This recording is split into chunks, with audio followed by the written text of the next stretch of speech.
সারা জীবন একই দোয়া করেন, এ দোয়ার মানে কি? ইমাম সাহেব বলছে আমি জানি না। জানেন না মানে?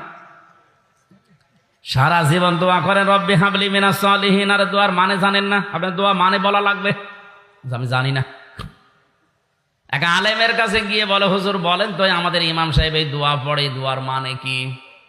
ইমাম সাহেব এ দোয়া পড়ে তো দোয়া না, শুধু কোরআনের আয়াত। এর অর্থ হচ্ছে আল্লাহ তুমি আমাকে একটা নেককার সন্তান দাও। ও মুসল্লি মনে করছে যে হুজুরের মনে হয় ছেলে মেয়ে হয় না। যে বলছে হুজুর ছেলে মেয়ে কয়টা? 11টা। 11টা ছেলে মেয়ে, এরপরে এ দোয়া করেন, আপনার লজ্জা আছে কেন? আপনি তো দোয়ার মানে জানেন না, আমি আজকে জেনে আসলাম। ও দোয়ার মানে আল্লাহ তুমি আমাকে একটা নেককার সন্তান দাও। আপনার তো 11টা ছেলে মেয়ে আছে, এরপরও একই দোয়া পড়েন, আপনি কি দেশ ভরে ফেলাবেন? ইমাম সাহেব বলছে বাবাজি এ দোয়ার মানে এই, আমি যদি আগে জানতাম তো 10 বছর আগে দোয়া বাদ দিতাম। আমি তো জানি না, আমি পড়িয়েই যাই, আল্লাহ দিয়েই যায়।